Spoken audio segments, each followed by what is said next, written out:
Pemirsa, Direktorat Reserse Kriminal Umum Polda Metro Jaya melakukan pemeriksaan terhadap John K. dan anggota kelompoknya yang berjumlah 25 orang yang ditangkap semalam. Pemeriksaan dilakukan untuk mengetahui peran dan motif masing-masing anggota. Selain itu, 25 orang tersangka pemirsa juga menjalani rapid test dan tes urin. Minggu malam pukul 20.15 terjadi penggerebekan di kediaman yang diduga merupakan markas John K.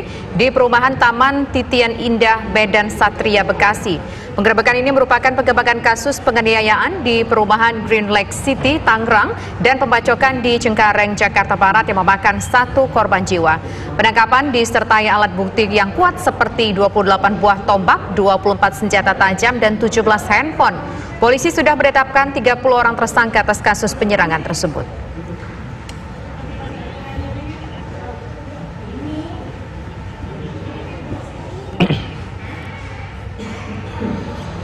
Ya, peristiwa penyerangan di Green Lake City, Tangerang yang terjadi pada kemarin siang ini dilatar belakangi permasalahan pribadi antara John K. dan Nus K. yang diketahui juga masih memiliki hubungan kekerabatan. Berikut kronologis peristiwa yang menewaskan 1 orang tersebut. Ya, kronologi terjadi pada tanggal 21 Juni kemarin, pemirsa, tepatnya pada setengah 12 siang. Ini terjadi awalnya di Cengkareng, Jakarta Barat, pada satu kelompok John K. menyerang kelompok Nus K. setelah adanya saling ancam. Di situ terjadilah keributan yang mengakibatkan 1 orang meninggal dunia atas nama Justus Korwing Rahakbau, 49 tahun. Ia tewas dibacok. Lalu setelah itu kelompok ini bergerak menuju ke perumahan Green Lake City atau di Tangerang pada pukul 12.25 atau setengah 1 siang dan melakukan perusakan di rumah Nus K. Pada saat itu Nus K tidak berada di rumah sehingga perusakan terjadi. Setengah jam kemudian polisi datang melakukan olah TKP dan memeriksa sejumlah saksi yang berada di sana, diperiksa, dan akhirnya kemudian dari hasil pemeriksaan ini polisi mendapatkan data-data siapa saja yang melakukan penyerangan, dan akhirnya pada pukul 24.00 polisi menangkap John K. dan kelompoknya sebanyak 25 orang di kawasan Medan Satria, Bekasi, Jawa Barat.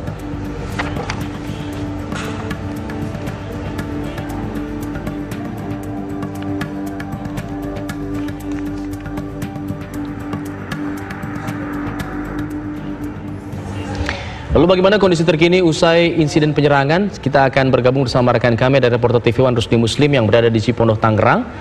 Dan juga ada Yasin Idris di Tegal Alur, Jakarta Barat. Kita ke Yasin dulu sambil menunggu Rusdi yang berada di sana. Yasin, bagaimana perkembangan kasus ini? Mungkin Anda bisa informasi yang terbaru dari sana. Ya, tadi baru saja sekitar 10 menit yang lalu rekan dari Nus K yang kita ketahui bersama bahwa kemarin sempat menjadi korban dan meninggal dunia ini dimakamkan di sini, dan saat ini juga rekan-rekan termasuk Nus K juga sudah hadir di sini tadi menyaksikan prosesi pemakaman, dan saat ini sudah usai. Yang kita ketahui bersama bahwa kemarin sempat ada kesalahpahaman antara 2 kelompok yang membuat jatuhnya korban ini. Nah, untuk mengetahui kira-kira seperti apa runtutan peristiwa ini bisa terjadi sehingga semalam juga sempat melibatkan pihak kepolisian yang menggerebek rumah John K. di daerah Bekasi, saya akan mengajak Anda untuk berbincang dengan Nus K. yang saat ini sudah bersama dengan saya. Bang Nus K, yang pertama kami ikut turut berduka cita atas kerabat yang meninggal dan sudah dimakamkan pada sore hari ini. Bang, mungkin yang pertama ingin diketahui oleh masyarakat sebetulnya seperti apa runtutan masalahnya, dan kita ketahui bahwa John K. kan belum berapa lama keluar dari penjara. Kemudian selama ini hubungannya seperti apa dengan Abang Nus K ini sendiri? Ya, jadi gini, kan hubungan kami ini kan hubungan keluarga yang sangat dekat, dekat banget. Jadi antara paman dan ponakan, saya adalah pamannya, dan dia adalah ponakan saya. Ya, jadi memang saya nggak punya masalah sama beliau, mungkin aja beliau yang punya masalah sama saya. Cuman memang komunikasi kami memang agak mandek. Saya nggak pernah komunikasi sama beliau juga nggak pernah punya komunikasi sama saya setelah beliau keluar dari Nusa Kambangan bulan Desember lalu, ya, nggak salah bulan Desember ya. Nah, perjalanan waktu saya nggak tahu bahwa nanti terjadi seperti kejadian kemarin. Saya memang sudah beberapa kali mengutus teman-teman, saudara-saudara, keluarga masih satu kampung untuk menghubungi beliau biar kami bisa ketemu, biar apa yang menjadi masalah kami ini kami bisa selesaikan bersama-sama. Saya punya niat itu, saya punya kemauan itu, saya punya etikat itu untuk melakukan itu. Tapi memang mungkin saudara saya, ponakan saya ini sendiri tidak punya niat untuk melakukan itu. Tapi bagi saya begini, dia adalah ponakan saya, orang tua saya tetap posisikan saya sebagai orang tua. Itu. Dan memang saya akan lakukan itu sampai kapanpun. Hari ini, besok, lusa, dan seterusnya saya akan lakukan itu. Adik-adik saya ini bukan kami ini semua satu keluarga, satu darah, satu turunan. Itu salah besar kalau nanti di sana orang bilang bahwa kami ini dua kelompok beda. Oh tidak, kami tadi saya perlu klarifikasi bahwa dua kelompok, tadi Anda bilang dua kelompok. Bukan, kami bukan dua kelompok. Satu keluarga yang berselisih saja. Itu. Nah, mungkin yang saat ini juga dipertanyakan titiknya pada kesalahpahaman kalau kita garis bawain kan Bang Nuskay. Lah, apa kesalahpahamannya, Mas? Soalnya kalau kita melihat dari informasi katanya ada sengketa tanah atau seperti apa? Memang ada sebuah pekerjaan yang memang ada di kota Ambon, Provinsi Maluku sana. Tapi itu sudah selesai.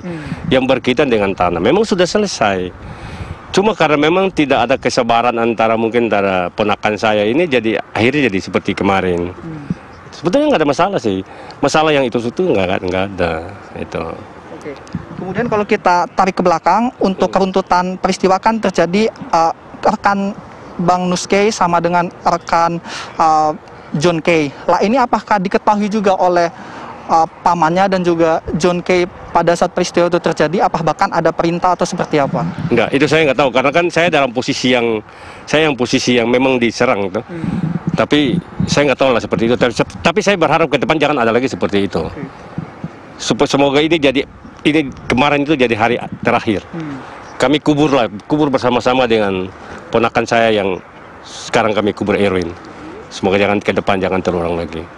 Artinya sejak Desember setelah John Kay keluar memang belum ada komunikasi dan baru akan dijalin, niatnya seperti itu. Komunikasi itu memang sudah dilakukan oleh, tadi saya bilang, oleh beberapa keluarga saya, beberapa teman saudara kami yang dekat memang sudah lakukan. Tapi itulah, ponakan saya ini mungkin ya orang baru keluar kan dari dalam, ya kita juga mungkin maklum di dalam sana mungkin terlalu kelamaan di dalam, jadi suasana itu. Makanya saya tetap menahan diri. Saya tidak mau melakukan hal-hal yang di luar dari ponakan saya lakukan kemarin itu. Itu yang saya membangun. Kemudian setelah penyerangan pada pukul sekitar jam 12 siang, kemudian polisi pada malam harinya melakukan penggerebekan di rumah John Kay. Lah, ini dalam senggang waktu dari siang sampai malam apakah ada komunikasi? Sama sekali nggak ada, Bang? Belum ada, kami belum diberi ruang untuk ke sana. Tapi saya berharap sih mungkin satu waktu ya.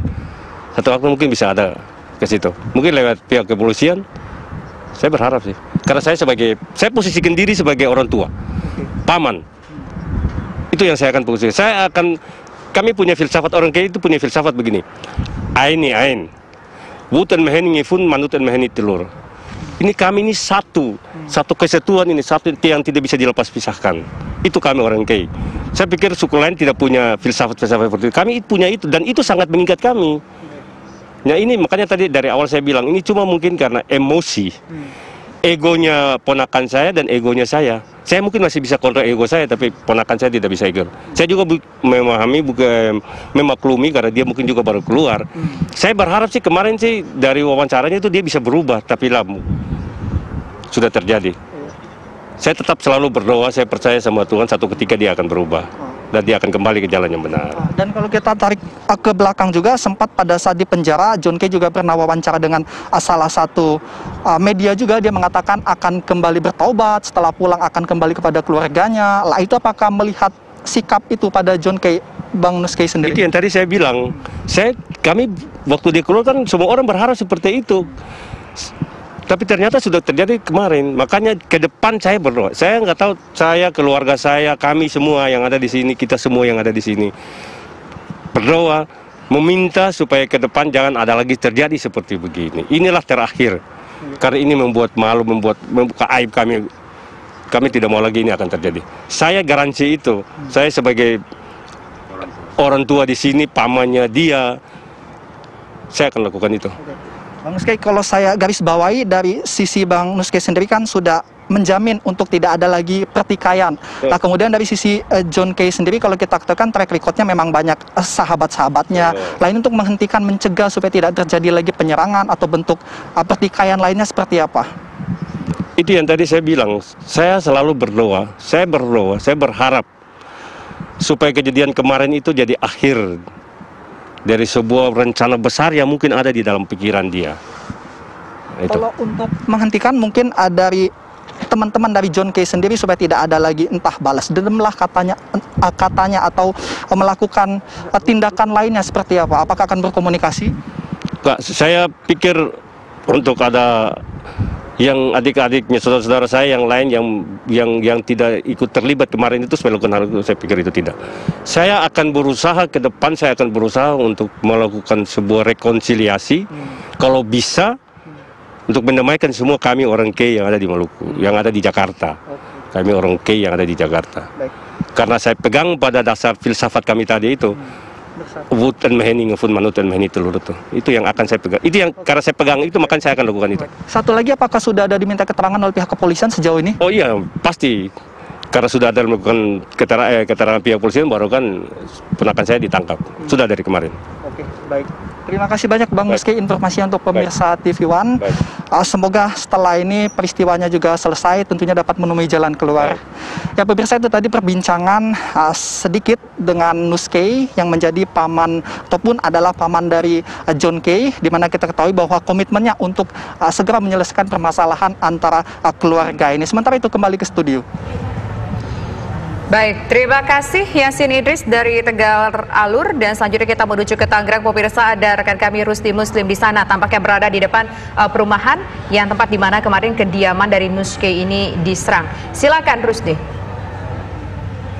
Tapi pemirsa, kami nanti akan kembali menuju kepada rekan kami Rusdi Muslim di Tangerang usai jeda berikut. Kami kembali sesaat lagi.